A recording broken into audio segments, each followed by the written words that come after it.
Tom King and Chris Burnham take us into the dream Superman has been trapped in by the Great Darkness and how the Man of Steel gets to watch his son grow, but with deadly consequences. Tom King explores Dark Crisis with this tie-in, and specifically what the dream world Superman has found himself trapped in by Prior and the Great Darkness. Like the Flash world we've seen in Infinite Frontier and Justice League Incarnate, each world is tailored to the hero's biggest dream and deepest dream, and Superman's is to get to see his son grow into Superman. King has written some really fantastic Superman stories in the past, encapsulating the inspirational nature of the hero really well, and I love that this is almost flipped on its head here, and we get a world that is slightly more cynical and very reminiscent of the original Earth 2, even with a Superman who's slightly older and has a costume very much like that Superman. The story also pulls a reverse on what is happening right now in the mainline comics with Warworld Saga, but instead of Clark going away to fight in a war in the cosmos, John does, and I like how that feeds into the overall meta commentary of Dark Crisis and how Prior and the other villains reflect certain vocal fanboys who don't want anything in comics to ever change and want things to be all of the same as they always were. And if this story was to actually happen instead of Warworld, they would have gotten that, because this looks like a easy way to write John out of the story and leave Clark as the only Superman, something people have always wanted, even though some of the best stories we're getting from Superman at the moment are with his son John. King does a really good job signposting all of this so that anyone can understand it, and even with all of the cynicism, Superman still finds the hope and learns it all from his own son, which is a fantastic part of the story, and again, it's something that's sort of flipped on its head. Chris Burnham helps tell the fantastic Dreamworld stories with colourful, detailed, and really gritty work. I love the old school designs of everything, and like I said before, how his Superman is very much like the original Earth 2 Superman with the salt and pepper sideburns, and how his S-shield is very pronounced and very unique symbol compared to the classical Superman symbol. Worlds Without a Justice League, Superman issue 1, was a fun exploration of the world Superman has been taken to by Prior and the Great Darkness, developing a what-if scenario that ends up being very heartfelt and wholesome despite the cynical, dark world surrounding these characters. I'm going to give this issue a 9.5 out of 10.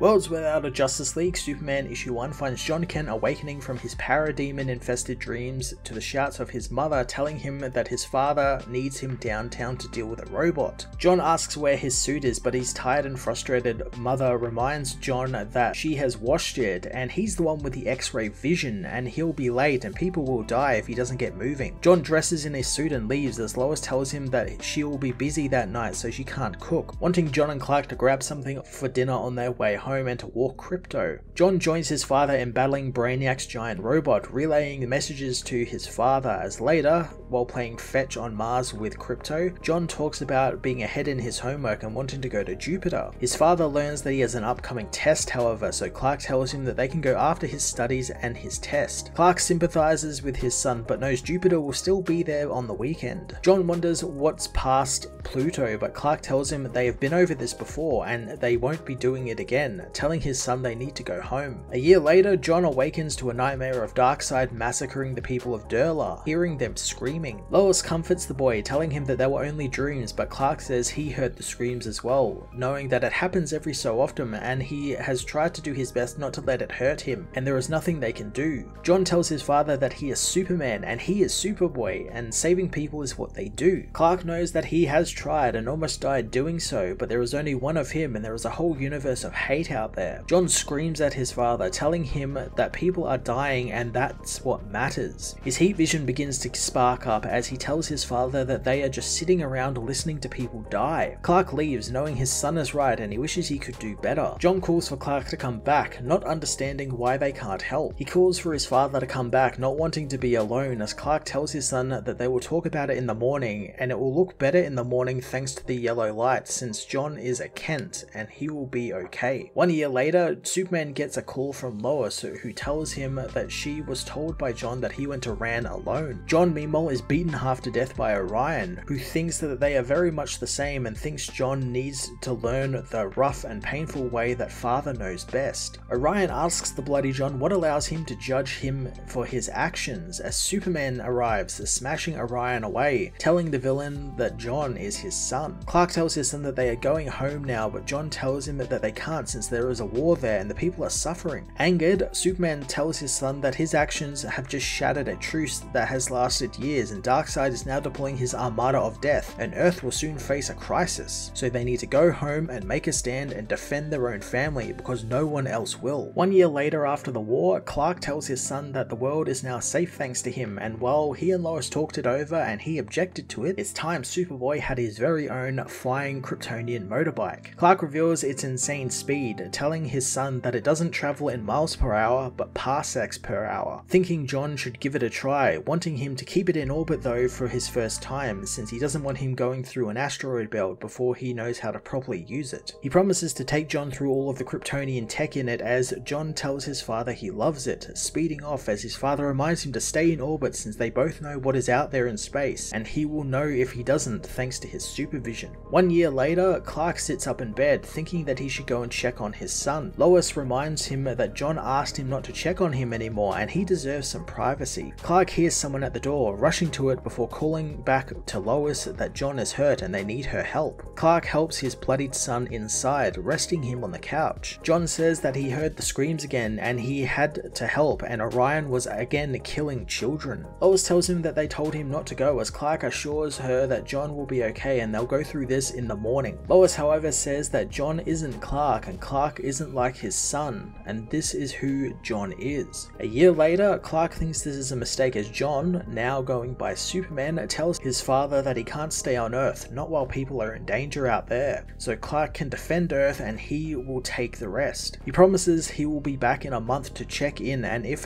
there is actual trouble, he will just use Uncle Jimmy's signal watch to call his father for help. Clark knows that this is Darkseid's universe and there is going to be trouble and John is counting on it since he's going to be the one making it. Clark wants to hug his son one last time, knowing that he's going off to war so he gets a hug. Those are the rules. John hugs his father as Clark tells him that he needs to listen to him for once and he needs to remember that he carries all of his parents' love with him and that will get him through the worst of it, just like how John's love got him through things and still keeps getting him through things. As John takes off for space, Clark and Lois reflect on having a teenager, knowing that it's years of telling them what to do and them ignoring it and endless fights and emotions going in all directions, and while it's a living hell and all you get is someone who is bigger to worry about, Clark says he won't trade any of that for anything. He stops himself though, telling Lois that he was there and he got to see his son grow into the man he had to be and he didn't miss anything and he wouldn't trade any of that for anything.